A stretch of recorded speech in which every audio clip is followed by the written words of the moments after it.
This video was created and brought to you by ManageMax. We manage condominiums, HOAs, manufactured housing and apartment communities throughout Southeast Michigan. We're a growing company, and maybe we'll get to your area soon if we're not there yet. We create these videos to share industry insights with current and prospective clients. There will be an opportunity to connect with us at the end, so stick around to the end of the video. Now let's dive in. If you're on a condo board or lead an HOA, here's something that might shock you. Your insurance company just denied a $50,000 water damage claim because your current management approach couldn't prove you took reasonable steps during the emergency. The problem wasn't the pipes, it was your emergency contact system. As a board member, you probably think emergency contacts are straightforward. Just collect phone numbers from residents and you're covered. But most boards are unknowingly creating three massive liability exposures that could cost your community tens of thousands of dollars. First, your current emergency contact approach is probably setting you up for insurance claim denials. Here's what most boards don't realize. Insurance companies have started using a reasonable response standard that goes far beyond just having phone numbers. When water is pouring into multiple units at 2 a.m., your insurance adjuster will later ask, did you follow proper notification protocols? Can you document your attempts? Did you escalate appropriately? If your board relies on basic contact lists and informal procedures, you're creating gaps that adjusters exploit to reduce payouts. Boards can lose coverage when they can't prove they followed professional emergency protocols. Insurance companies often argue that a properly managed community would have had documented systems in place. Your residents' phone numbers aren't enough. You need a defensible emergency response framework that protects your coverage when disasters strike. Most boards think they're covered, but they're actually one emergency away from discovering their system creates liability instead of protection. Second, emergency situations create building code compliance risks that most boards never see coming. When pipes burst or systems fail, the repairs you authorize under pressure must still meet local codes, but most boards don't have systems to ensure this happens. Here's the hidden problem in emergencies. Contractors often bypass normal permit processes or use shortcuts that create violations. Your board ends up responsible for code compliance issues that surface months later during inspections or sales. Imagine your board authorizes emergency electrical work to restore power after a storm. The contractor gets the lights back on quickly, but doesn't pull proper permits.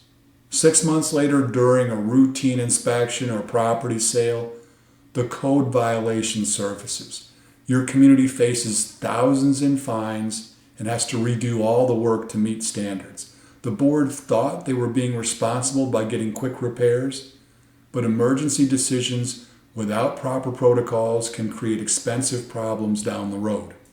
This isn't about knowing building codes yourself. It's about having emergency protocols that automatically protect your community's compliance and property values, even when you're making decisions under extreme pressure. Third, and this catches most boards completely off guard, inadequate emergency communication creates resident litigation risk. When residents feel abandoned during emergencies, they don't just get upset, they get litigious. Think about what happens when residents are panicking about damage, can't reach anyone official, and feel like the board isn't handling the crisis professionally. They start documenting everything for potential legal action. They blame the board for their stress, their losses, and their feeling of helplessness. Communities with amateur emergency response systems face increased resident disputes and legal challenges after incidents. Professional emergency management isn't just about fixing problems. It's about managing resident psychology so they feel supported instead of adversarial. When residents see that your board has professional systems and immediate response capabilities, they work with you instead of against you. This psychological shift is the difference between communities that recover quickly from emergencies and those that face years of legal battles. Here's what this means for your board. Emergency contact management isn't a simple administrative task you can handle with basic systems. It's a complex risk management function that requires professional protocols, legal documentation standards, and psychological management expertise. Most boards don't realize how exposed they are until something goes wrong.